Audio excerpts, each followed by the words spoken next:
I think nobody got what they'd hoped for here. This is the first election campaign where everybody lost somehow. Aside from the results being pretty much the same as they were in 2019, we've been through something now.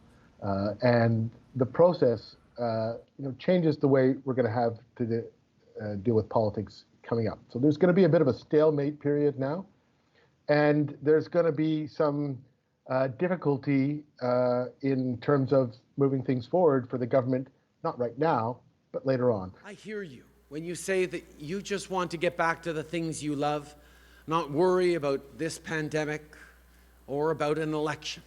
What you say when you're reduced to a minority or when you have a minority government or when the election doesn't turn out the way you want, you say, I hear you, I heard you, I've learned the lessons of these results, I've been chastened.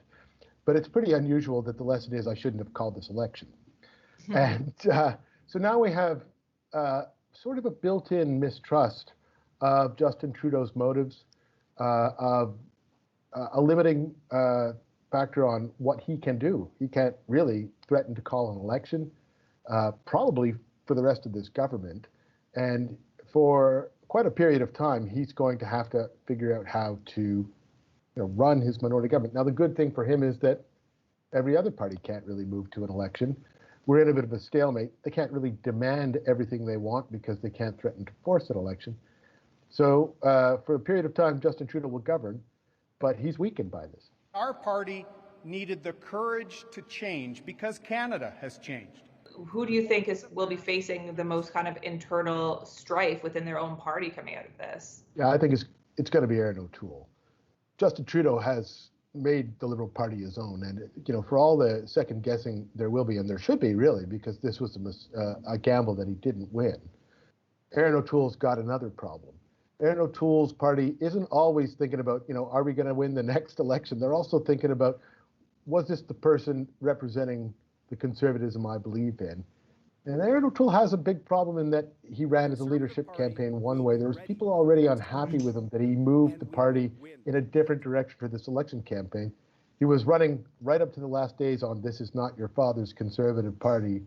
And, this is a more progressive, more moderate, more middle ground party. And that wasn't necessarily where his party had agreed to go. There's going to be a lot of people inside his own party who are going to be fighting. That seems to be the conservative tradition, or it's becoming a conservative tradition, that on election night, the first thing you do is, if you lose, is say, here I am running for the leadership again.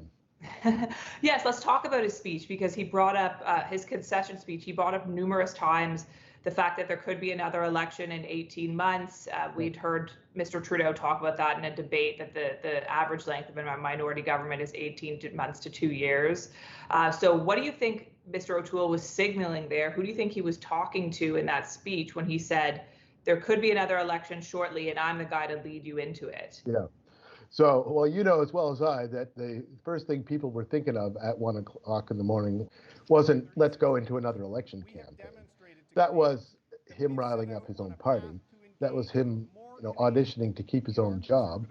That's also what Andrew Scheer did in 2019, as you'll remember. He did a similar thing on election night. And, it was a bit interesting that he was more fire in the belly after the results came in than he was for the 3 days before. Clearly he was trying to galvanize some support. He also said twice that he would lead the party into the next election. And whenever that day comes, I will be ready to lead Canada's Conservatives to victory. Thank you. And it was funny that he kept talking about Justin Trudeau wants to bring us to another election. He'll be bringing us to another election in 18 months. But clearly Justin Trudeau is the one leader who can't be talking about an election for a good long time. And Erin O'Toole is the leader that has to.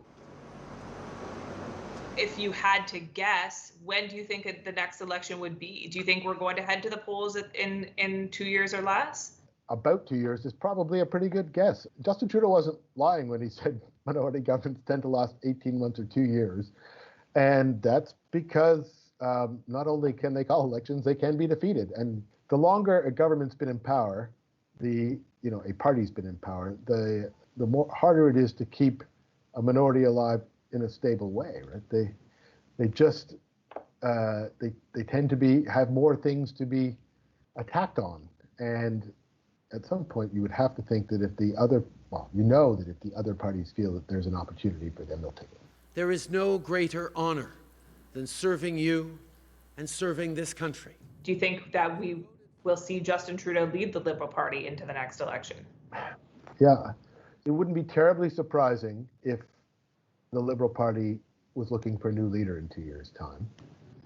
However, the one big limiting factor on that is whether they can do it.